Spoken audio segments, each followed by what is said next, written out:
네, 안녕하세요. 저는 서울대병원 소화기내과에 근무하고 있는 강승주라고 합니다.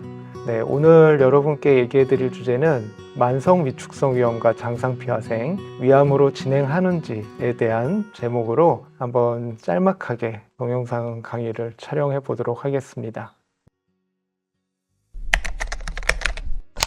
만성 위축성 위염이라는 소견 많이 들어보셨을 텐데요. 이거는 기본적으로 이제 병리로 진단을 하는 거고요. 위 조직을 병리로 검사했을 때 만성적인 염증 세포 침윤으로 위점막 상피에 송구조가 소실된 상태를 얘기합니다.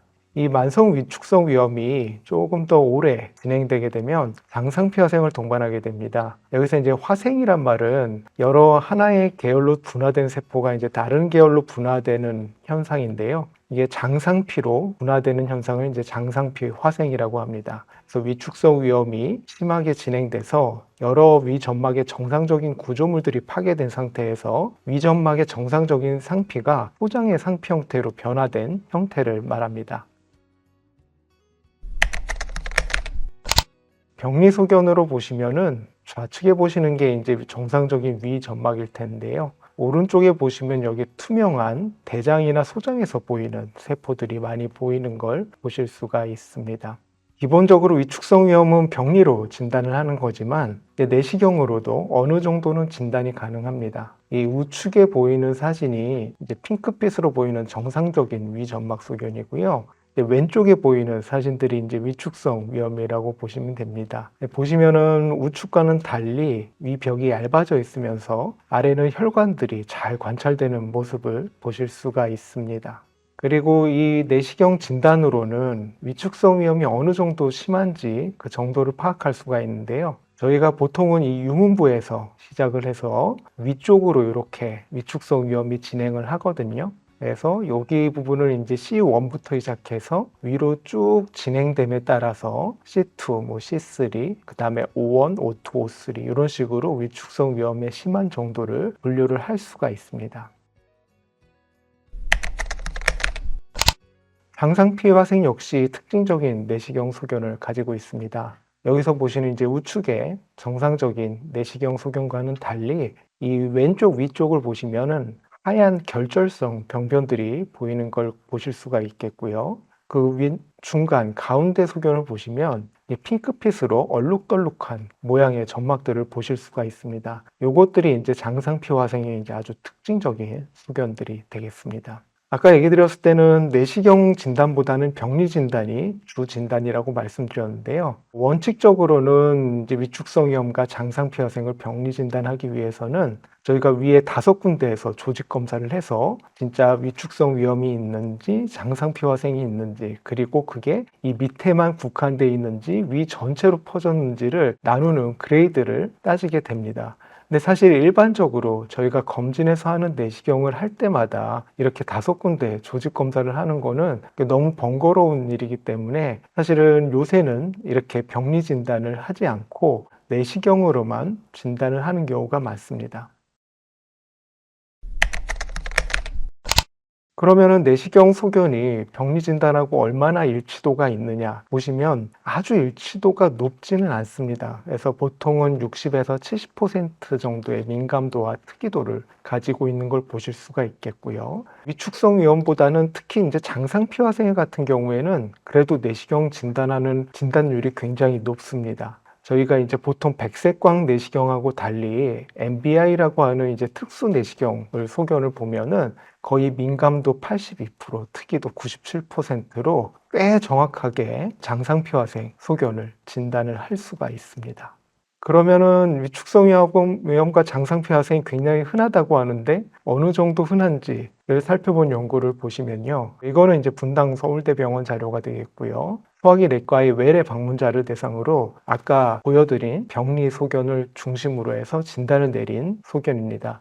진단율을 보시면은 거의 한 20에서 40% 정도의 일반인에서 위축성 위염을 갖고 있고 장상피화생 경우는 20에서 30% 정도 장상피화생 소견을 보이는 걸로 되어 있습니다. 근데 특이하게 보실 점은 이 그래프에서 보시는 것처럼 나이가 들수록 이게 쭉 올라가는 모습을 보실 수가 있습니다. 그래서 한 60대 분들 예를 보면 거의 한 50%는 위축성 위염이 있는 소견을 보실 수가 있고요. 장상피화생의 경우는 한 60대 분들 보면은 한 34%, 그러니까 3명 중 1명 정도는 장상피화생 소견이 있다. 이렇게 보시면 될 것 같습니다. 굉장히 흔한 병변이죠. 그러면은 위축성 위염과 장상피화생은 뭐 때문에 생기는 거냐? 아까 보셨듯이 나이가 드시면 드실수록 고령으로 진행하면서 나이가 물론 위험 인자의 하나긴 합니다. 근데 그것보다 이제 더 중요한 위험 인자는 헬리코박터 파일로리라고 하는 위 속에 사는 세균이 되겠고요. 이 헬리코박터 파일로리는 워낙 중요하니까 조금 더 얘기 드리면, 사실 위는 위산이 분비되는 곳이고 굉장히 강한 상성을 갖고 있기 때문에 세균이 살 수 없다라고 보통은 생각을 하고 있었습니다. 근데 이 통념을 깨고 1982년에 호주의 이제 닥터 마셜과 워렌이 위 속에도 이렇게 생긴 나선 모양을 가진 균이 살고 있다는 걸 증명하고, 이게 위에 염증을 일으키고 위궤양과 소화성 궤양을 일으킨다라는 걸 발표를 했고요. 이걸로 2005년도에 이 두 분은 이제 노벨상을 타신 바가 있습니다. 근데 이 헬리코박터가 왜 중요하냐? 헬리코박터는 아까 위축성 위염과 장상피화생을 일으키는 원인균이기도 하지만 위암에 굉장히 강력한 인자라고 보시면 되겠습니다. 저희가 이제 IARC라는 데서 발암물질들을 분류를 하거든요. 거기서 1등급, 2A 등급 이렇게 해서 발암물질의 위험도 정도로 분류를 하는데, 여기 보시면 이제 헬리코박터 파일로리 같은 경우는 1등급의 발암물질로 분류가 되어 있습니다. 그래서 어느 정도 이제 위암을 그럼 일으키는 거냐? 보시면 전체 우리가 발생하는 위암 중에서 한 70에서 90%는 다 이제 헬리코박터 파일로리 때문에 생긴다라고 생각을 해주시면 됩니다.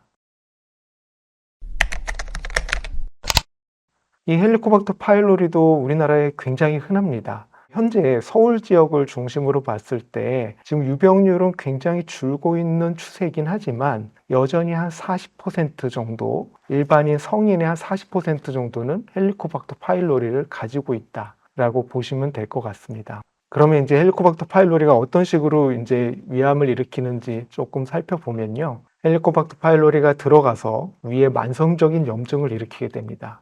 그래서 이제 만성적인 염증이 오래 되다 보면 그게 조금 나이가 드시면서 아까 얘기 드린 위축성 위염으로 그게 변화가 되겠고요. 그래서 위축성 위염이 조금 더 진행되다 보면 장상피화생으로 변화가 되고, 여기서 이제 몇 가지 더 해로운 물질들에 노출이 된다라고 했을 때 이 장상피화생을 가지고 있는 분들 중에 일부는 이제 위암이 발생을 하는 것으로 되어 있습니다. 그럼 위축성 위염하고 장상피화생이 이제 위암의 전구병변이면 이거 너무 위험한 거 아닌가라고 또 과도하게 걱정을 하실 수 있는데요. 뭐 그렇게까지 걱정을 하실 필요는 없을 것 같습니다.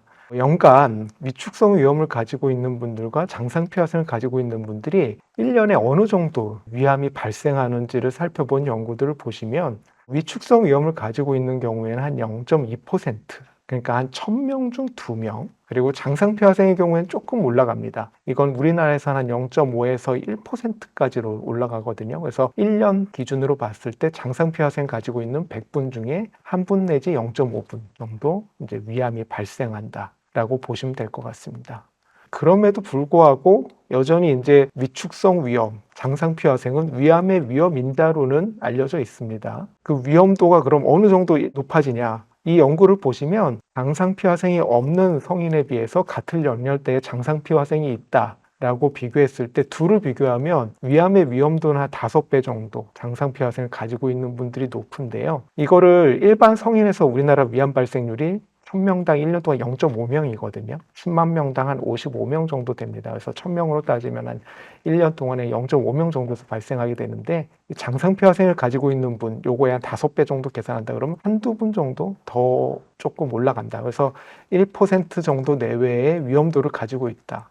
그래도 우리가 생각하는 암이라고 하는 거에 대해서 굉장히 드물다고 생각하고 있는 거에 비해서는 어떻게 보면은 조금 더 높다고 볼 수도 있는데, 그렇다고 해서 이게 과도하게 이제 꼭 모두 다 위암으로 걸린다, 위암으로 간다, 이런 거는 아니라는 거를 좀 알아두셨으면 좋겠고요. 그리고 한 가지 더 얘기 드리고 싶은 건 당상피화생 백그라운드에서 발생하는 위암은 진행 속도가 그렇게 젊은 사람의 위암처럼 빠르진 않습니다. 그렇기 때문에 우리가 2년, 1, 2년마다 이제 위내시경을 하면 조기에 위암을 발견할 수가 있고 적절하게 치료가 할 수 있어서 그렇게 걱정은 하지 않으셔도 될 것 같습니다. 그럼 마지막으로 이제 헬리코박터 균에서 이제 이런 게 위축성 위염과 장상피화생, 그다음에 위암까지 진행되는 코스를 말씀드렸는데요. 그럼 이제 헬리코박터 파일로리를 제균하면 이런 것들 다 없앨 수가 있나? 일부는 맞고 일부는 조금 맞지 않습니다. 일단 위축성 위염 같은 경우에는 내가 이제 헬리코박터도 갖고 있고 위축성 위염이 있다. 그럼 이제 헬리코박터를 재균 치료하면 위축성 위염이 좋아지냐? 그랬을 때 굉장히 빨리 좋아집니다. 비교적. 왜냐하면 이거는 아까 순서도에서 보셨듯이 굉장히 앞단계에 있는 병변이죠. 치료하면 금방 또 정상처럼 좋아집니다. 그리고 치료하고 난 뒤에 5년, 10년 뒤까지 보면은 거의 정상인과 똑같은 정도의 점막 정도 수준을 가질 수가 있어요. 그래서 헬리코박터 파일로리는 빨리 젊은 나이에 발견돼서 치료하는 게 위 점막의 회복력을 정상처럼 보이게 하는데 훨씬 더 중요하다라고 할 수 있습니다. 근데 장상피화생까지 가면 그 다음은 회복 좋아지긴 합니다. 좋아지긴 합니다만 이건 아까 보셨듯이 어느 정도 진행된 상태이기 때문에 그렇게 좋아지진 않아요. 그리고 조금 호전되다가도 이게 5년, 10년 정도 추적 검사를 해봐도 정상인 같이 또 좋아지진 않아요. 그래서 위암의 리스크는 그래도 정상인보다는 조금 높을 거다. 헬리코박터를 치료해도 그렇습니다.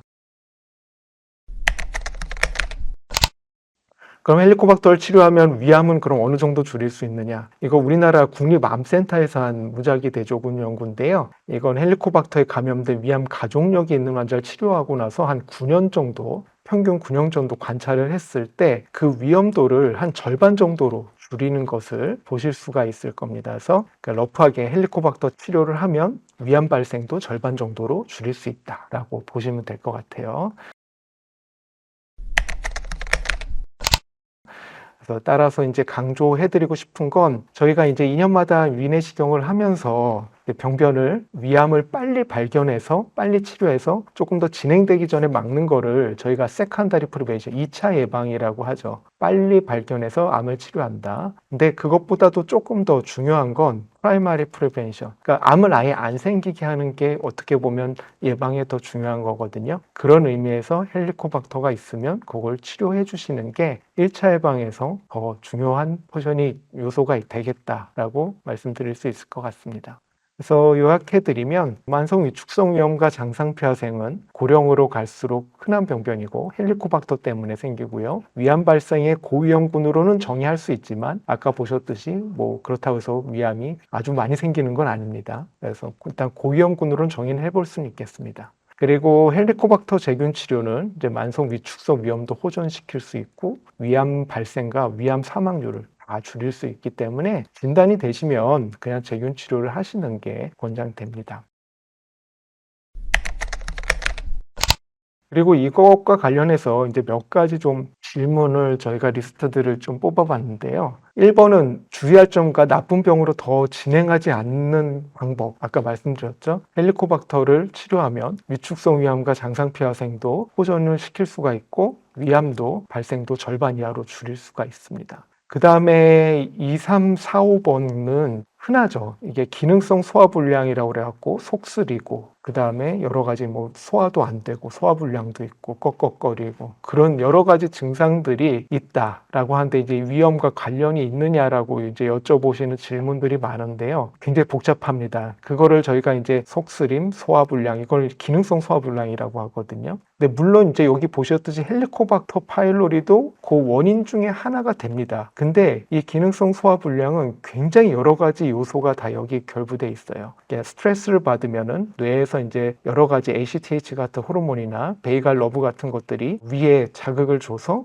뭐 위산 분비도 촉진시키고 그다음에 위장관 운동도 저하시키고 그다음에 저희가 뭐 나이가 드시면 그 장내 세균이라는 얘기도 많이 들어보셨을 텐데요. 십이지장의 장내 세균들도 굉장히 변합니다. 그러면 이제 소화 기능이 떨어지면서 위산 소화불량 증상이 또 생기게 되죠. 그래서 이게 여러 가지 요소가 결부되어 있기 때문에 물론 이제 헬리코박터를 제균 치료하는 것도 기능성 소화불량의 일부를 호전시킬 수는 있지만 여기는 굉장히 다양한 분야가 있어서 이거는 뭐 스트레스를 줄이는 방안, 그다음에 프로바이오틱스 같은 거, 유산균 같은 거를 좀 복용하시던가 다양한 치료가 같이 결부돼야지 조금 효과를 보실 수가 있다라고 말씀을 드릴 수가 있겠습니다. 그 다음에 뭐 유산균 얘기가 있는데요. 기능성 소화불량증에 도움이 된다는 연구들도 있기 때문에 한번 시험 삼아 드셔보시는 거는 추천을 드릴만 하고요. 그 다음에 알코올 섭취가 위염이나 위암에 큰 영향을 미치나, 그리고 알코올 섭취 자체가 위암 자체의 리스크 팩터이기 때문에 알코올 섭취는 가능하면 줄이시는 게 좋겠고요. 식도암, 위암, 췌장암 다 연관이 있거든요. 그래서 알코올 섭취 연관이 있다, 줄이는 게 좋겠다라고 말씀드릴 수가 있겠고요.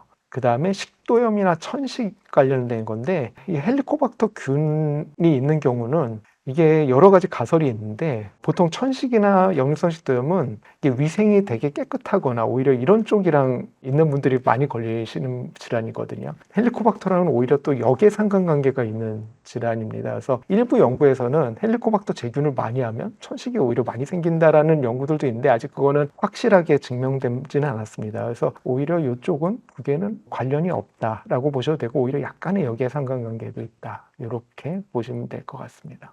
네, 이상으로 만성 위축성 위염과 장상폐하생 그리고 원인인 헬리코박터 파일로리에 대해서 말씀을 드렸습니다. 네, 아무쪼록 이제 여러분한테 좀 많은 도움이 되시기를 바라고요. 또 다음 기회에 뵙도록 하겠습니다. 감사합니다.